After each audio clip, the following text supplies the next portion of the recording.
TSLA. Are Tesla shareholders delusional? There seems to be a massive disconnect between what analysts think and what investors think, and we're going to compare this to the broader market as my personal stock portfolio continues to push into all-time highs. But I look so forward to breaking all of this down for you, so let's jump right into this.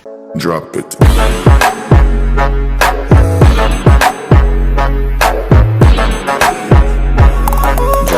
Welcome back. I'm a passive income investors alike to the extreme disconnect between analysts and investors in Tesla. And it is crazy to look at the price targets out there. I mean, we do have people like Catherine Wood, I believe, from ARK Invest, who gave this like a $14,000 max price target, but legit analysts from banks are giving it a price target not much higher from where it is now, with the bottom being at like $40 a share, which is a little absurd in my opinion. Now, obviously, I am a Tesla shareholder, but I'm going to try and talk about this objectively as possible, comparing it to other aspects of the market so you can kind of gauge yourself on exactly what is going on here. Now, first of all, we have to understand Tesla for what it is, and it is purely a speculative play. A lot of people, I think, getting into Tesla stock right now are getting into it purely based off the stock running up and looking at these absurd analyst reports of like these $14,000 price targets. I mean, Financial Education gave it a price target over the next few years of something like $3,000 or $4,000. Everyone's got these random numbers, but why are they all over the place? Well, it has to do with the fundamentals of the company.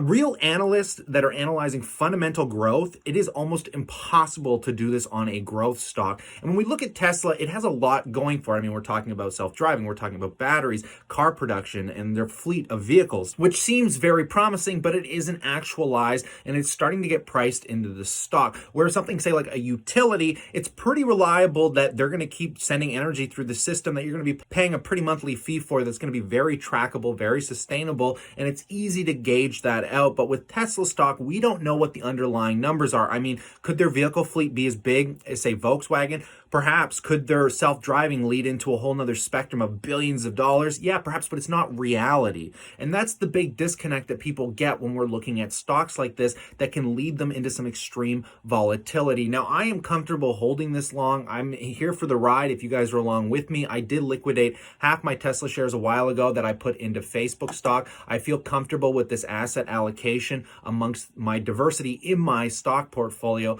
Now, Tesla currently making up about 8% give or take of my overall portfolio, and it's gonna be fun to see where this goes, because heck, if it does go to $3,000 a share, well, look, I'm gonna have $30,000 sitting in this stock over the next few years, but that is purely dreaming. So let's not mess that up. There's dreaming and there's reality, and Tesla does not live in its current reality. So just keep that in mind going forward. And no news amongst the entire market right now can affect growth stocks. What do I mean by that? Well, recently, Tim Cook released an email talking about the severity of the effects of the coronavirus, not coronavirus. Now it's COVID-19, because I guess they're tired of the corona memes. But taking a look here, guys, this was a really interesting thing that came out that severely affected the stock. If we take a look at Apple stock, we can see on the news of them talking about the slower growth to their China sales due to the fact they had to shut down stores. When they open them, they're not seeing the same kind of sales they were having and the same customer traffic. We're talking about the shutdown of a factory, guys. I mean, Tesla shut down their factory. Apple had to do some factory shutdowns, which is causing issues because a lot of the employees and things of that nature are stuck in quarantine. Because if you came out of a certain place in that country, you're on a 2-week quarantine still, even though these factories have recently opened up. And on that news, dropped a whopping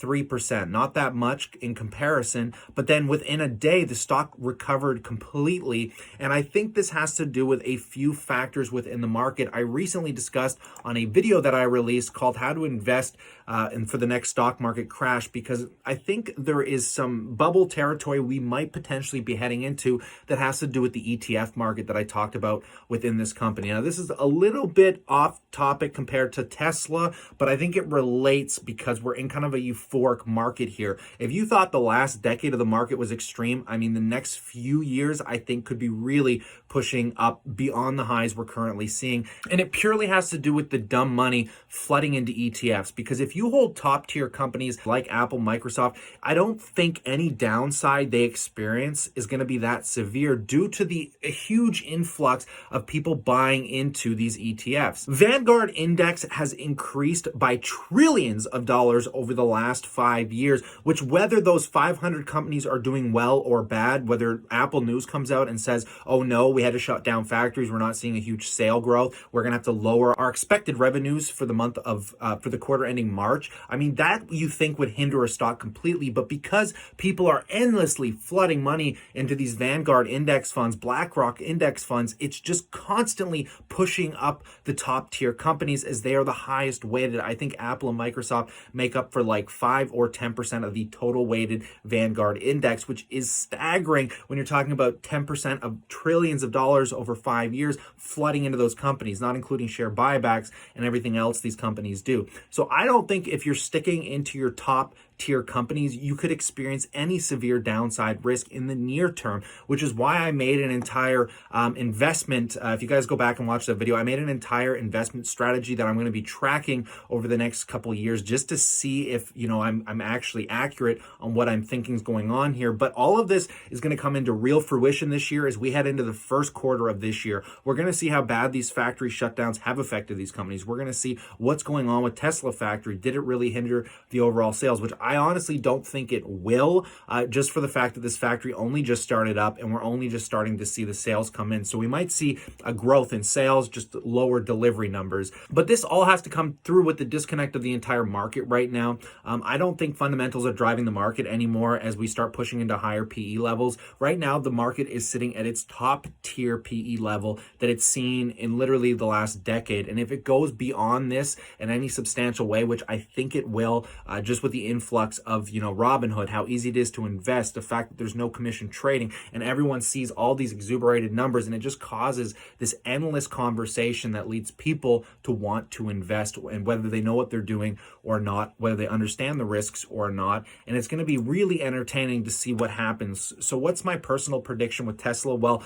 buckle your seatbelt on, because I don't know what this stock is going to do. And I am just gambling on the fact that at some point in the near term future, Tesla is going to be able to prove self-driving to the fullest extent. Say in a year or two, Tesla says, look, it's not going to be regulated yet, but your car can pick you up and drive you to where you need to go without any intervention. That news alone, I think, will send Tesla into the stratosphere, far from where it is now amongst what any analysts say. If we get the transport truck out and actually in production and we see actual sales come in for that product, that's going to be a massive driver as well. And not including, we got Europe going on. I mean, there's a lot of bull stuff going on with Tesla here that we can sit down and analyze, that it makes you feel fruitful about the stock. But where it sits today, guys, is not in reality. So do be aware you are paying an absurd premium for this growth stock, and it does not sit in these top tier S&P companies, but it's in there now. So I mean, it's going to be getting the money from these index funds as well. So it does have all this potential behind it. Now, what would cause the market to turn around? Well, for sitting here, not much of a religious person, but praying that this coronavirus,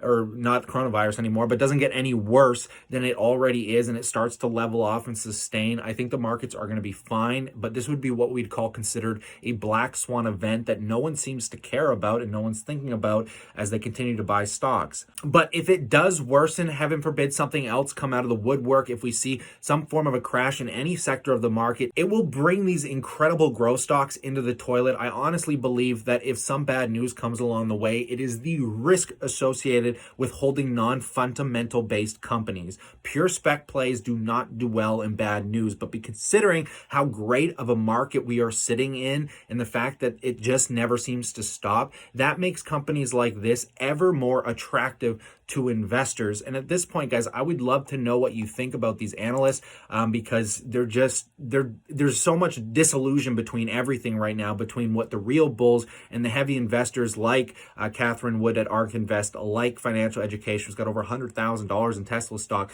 All of these bulls, they're so disconnected from what analysts that are purely looking at the fundamentals have rated on this stock, because essentially these analysts, they literally have to take the base fundamentals and then look at not only that, but the hype of the stock and try and gauge it out, because they can't make future price predictions based off what might be. They can only make price predictions of what are. So when you look at these analyst report, don't hate on them too thoroughly. I mean, some of them were an absolute joke. With the analyst report of the lowest number being $44 a share, I think that is a little bit more ridiculous. And if I heard an investor say that, I wouldn't really trust their opinion. But sitting where the stock is now and trying to gauge it is going to be very fascinating. And like I said, I am not going to put a price target on this stock. I am just here for the ride. I got my seatbelt on. I'm ready to ride the roller coaster. I'm not heavily reliant on my stock portfolio right now, so I can take on the assumed risk, and I can also hopefully get a benefit from that, which could change anywhere over the next 5 years, guys. But let's cross our fingers. If you are a shareholder in Tesla, slap a like and let me know what you think about all of this